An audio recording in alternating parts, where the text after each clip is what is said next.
Assalamualaikum warahmatullahi wabarakatuh. Alhamdulillah wassalatu wassalamu ala Rasulillah wa ala alihi wa sahbihi wa ala wa ba'd. Yayasan Imam Asy-Syafi'i Bualemo, alhamdulillah pada 2 tahun ini sudah berjalan dengan baik. Karena 2 tahun ini kita sudah melakukan beberapa program. Di antaranya kami telah membangun 2 tempat hafalan Al-Quran. Yang pertama, tempat penghafal Al-Quran Imam Muzani, tepatnya di Kecamatan Botumoito di Desa Potanga. Dan yang kedua adalah membangun rumah tahfidz Imam Ar-Rafi'i, tepatnya di Kecamatan Tilamuta di Desa Pilolianga. Namun karena Imam Ar-Rafi'i ini masih sementara tahap pembangunan, sementara kami mengajarkan bacaan dari kitab suci Al-Quran itu di Kecamatan Tilamuta, tepatnya di Desa Ayuhulalo. Rumah tahfidz Imam Muzani Bualemo, kami melakukan beberapa program. Di antaranya adalah program menghafal Al-Quran, berbuka puasa bagi para penghafal Al-Quran. Kita juga memberikan santunan beras bagi para penghafal Al-Quran. Dan kami alhamdulillah di samping itu juga kami telah mencetak beberapa penghafal Al-Quran. Dan di samping itu juga kami masih sangat membutuhkan uluran tangan dari para pemirsa semua, baik itu dari buka puasa, juga pembangunan dari rumah tahfidz Imam Ar-Rafi'i yang tepatnya di Kecamatan Tilamuta. Yang berikutnya juga adalah pembelian dari mushaf Al-Quran, karena mereka sekarang masih kekurangan dengan mushaf Al-Quran, sehingga mereka mempergunakan mushaf Al-Quran yang mereka telah dapatkan dari kami. Hanya sekedar beberapa orang saja yang mendapatkan mushaf dari Al-Quran tersebut.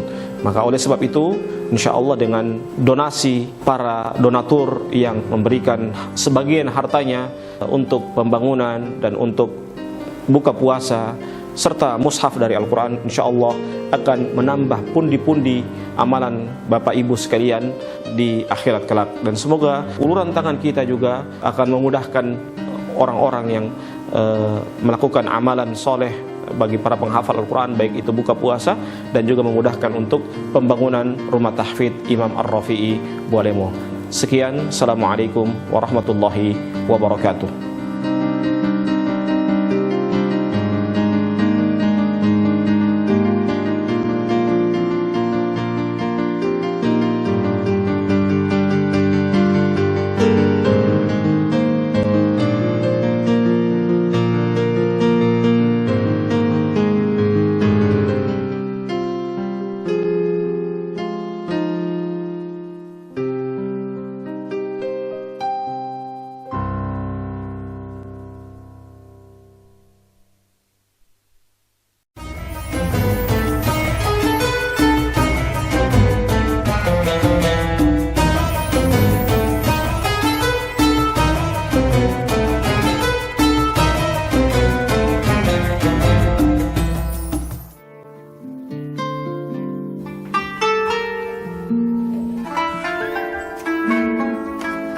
Bismillahirrahmanirrahim. Assalamualaikum warahmatullahi wabarakatuh.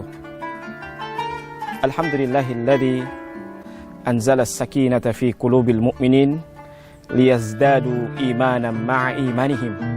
Asyhadu an la ilaha illallah wahdahu la syarikalah wa asyhadu anna Muhammadan abduhu wa rasuluh alladzi ballagha ar-risalah wa adda al-amanah wa nasaha al-ummah wa jahada fillahi haqqa jihadih hatta tarakana ala mahajjatin bayda lailuha kanahariha la yazigu anha illa halik. Para pemirsa Mimoza TV yang dimuliakan oleh Allah Subhanahu wa taala. Di dalam hati seorang mukmin dianugerahi dengan kecintaan yang tulus. Cinta diatur di dalam Islam. Betapa tidak seorang ketika cinta itu tidak diatur dengan baik, maka kecintaan itu akan membawa dia ke dalam kebinasaan. Ketika seorang cinta kepada orang lain, cintailah seseorang itu sekedarnya saja. Nabi kita yang mulia sallallahu alaihi wasallam bersabda dalam sebuah hadisnya, "Ahbib habibaka yaumamma asa ayyakuna baghidaka haunamma. Cintailah seseorang sekedarnya saja. Boleh jadi orang yang engkau cintai menjadi orang yang engkau benci. Sebaliknya kata Nabi Muhammad SAW, abghid baghidaka haunamma asa ayyakuna habibaka yaumamma. Bencilah seseorang sekedarnya saja. Boleh jadi orang yang engkau benci menjadi orang yang engkau cintai. Para pemirsa Mimoza TV dimanapun Anda berada, maka kecintaan itu harusnya dilandasi dengan keimanan. Bahkan ketika seorang yang beriman kepada Allah Subhanahu wa ta'ala, maka tentunya kecintaan dia cintanya karena Allah Subhanahu wa ta'ala. Kata Nabi Muhammad SAW dalam sebuah hadisnya, min awthaqi ural iman al-hubbu fillah wal bughdu fillah. Di antara tali keimanan yang sangat kuat adalah dia cinta karena Allah dan benci karena Allah. Maka kecintaan kita harus lihat baik-baik. Kita cinta kepada orang lain, apakah kita cinta tulus atau tidak? Apakah kecintaan kita dilandasi karena Allah Subhanahu wa ta'ala ataupun karena dunia yang ingin kita dapatkan?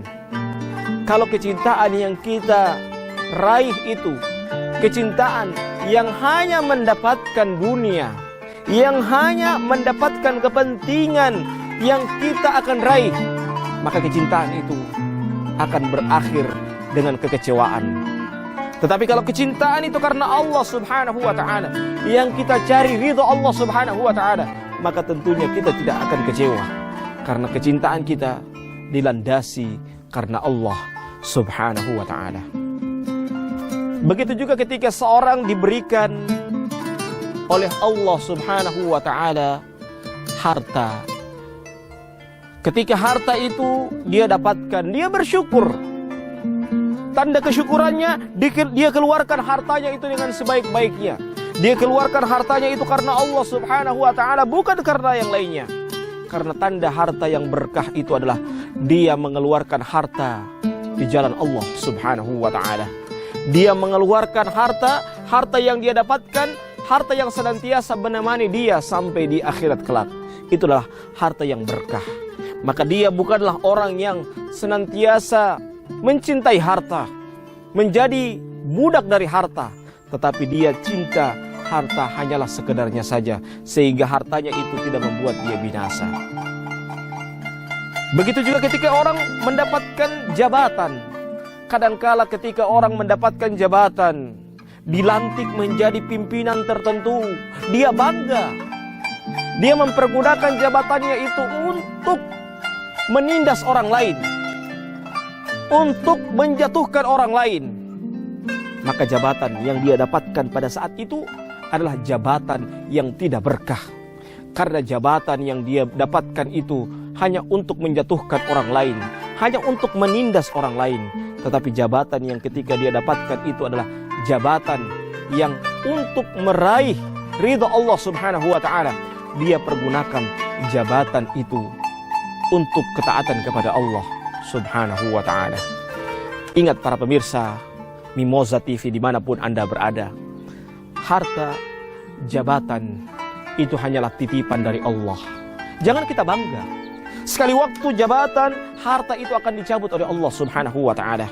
Ketika kita siap untuk mendapatkan harta, ketika siap kita mendapatkan jabatan, kita pun harus siap harta itu akan dicabut dari kita. Kita pun harus siap jabatan itu dicabut dari kita.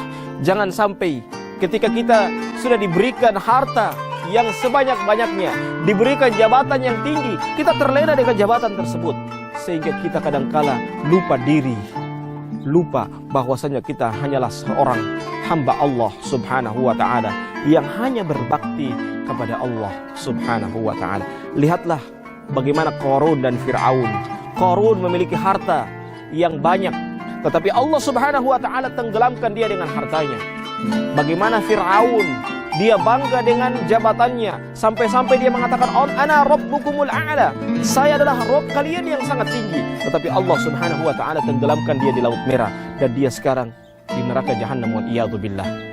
Maka jangan pernah kita cinta terlalu berlebihan terhadap harta dengan jabatan. Kadangkala seorang ketika dicabut jabatannya, dia pergi ke dokter untuk minta obat diazepam, obat penenang, karena dia tidak rela ketika jabatannya dicabut. Dia tidak rela hartanya itu diambil oleh Allah Subhanahu wa ta'ala. Padahal dia lupa bahwasanya harta dan jabatan itu hanyalah titipan dari Allah Subhanahu wa ta'ala. Ketika kita rela untuk mendapatkan harta yang banyak, ketika kita rela untuk dilantik, berarti kita harus juga rela dicabut jabatan kita. Kita rela juga harta yang Allah Subhanahu wa ta'ala berikan kepada kita untuk diambil kembali. Hadanallahu wa iyyakum ajma'in. Semoga kita termasuk orang-orang yang menyadari kadar diri kita, dan semoga Allah Subhanahu wa ta'ala merahmati orang-orang yang senantiasa mengakui kekurangan dari diri sendiri. Hadanallahu wa iyyakum ajma'in. Subhanakallahumma bihamdika asyhadu an la ilaha illa anta astaghfiruka wa atubu ilaik. Assalamu alaikum warahmatullahi wabarakatuh.